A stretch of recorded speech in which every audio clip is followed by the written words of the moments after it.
Hey, so I'm really happy. Oh, look, my cat. I'm really happy that you liked my Gobbledygook video yesterday. I wasn't expecting such a positive feedback from you guys, so thank you very much. And it's pronounced Gobbledygook. I know it sounds strange, but that's how it's pronounced. So Gobbledygook. And some of you said, well, why didn't you include subtitles? Or it would be nice of you to include subtitles in the video. Well, to be honest, Google actually did pretty good subtitles this time. And so if you click on the CC below, you will have English subtitles to what I say. And last time it was really, really good. I would say that 80% of what was there was actually what I was saying.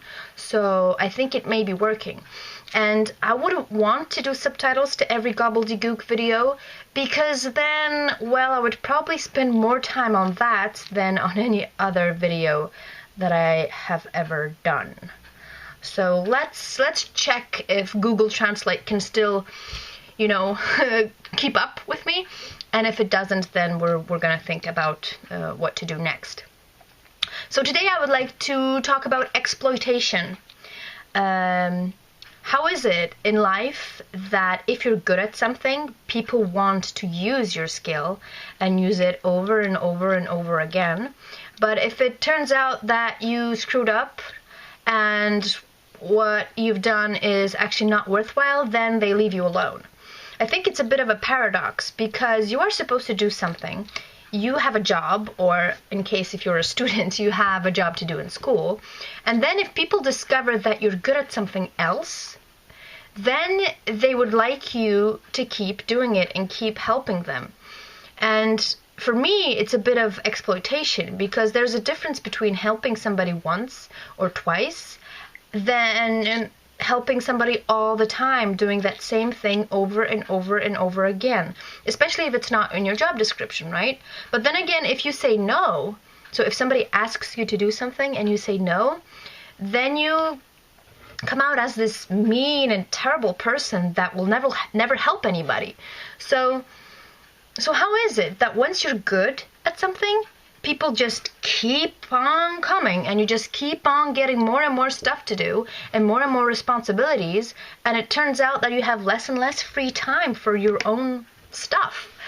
But you can't be bad at what you do, or you can't be bad at the other stuff that are offered, or you cannot say no because then you're not respected anymore. People stop liking you, and eventually you could get fired or let go, or people think that you're not worth fighting for because you never help out. So how to find a golden circle? That's not this phrase. How to find the golden mean? I think that's the expression. How to find the golden mean to all this. So how to say no when somebody asks you to do something, but then again, how to be liked, right? And how not to come up as a vicious and terrible and mean person. Especially if your boss or your teacher asks you to do something. I mean, you can't say no, even though it's not an order, like you have to do it. It's still implied that you have to do it, right? So if he asks, you do it. But what if he does it all the time? Then it gets a bit frustrating, right? So what do you do? Have you ever been exploited? If so, how do you cope with this situation? So how do you say yes and how do you say no? And if you say no, then how do you do it?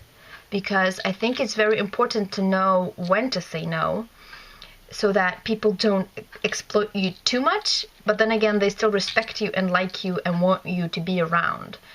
So I think it's a very difficult problem. And maybe you have some pieces of advice that you would like to give me.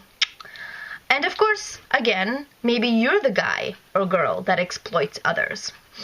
So what do you do to exploit people? How do you exploit people? Because I think it's a very psychological, important kind of thing, how to successfully exploit people.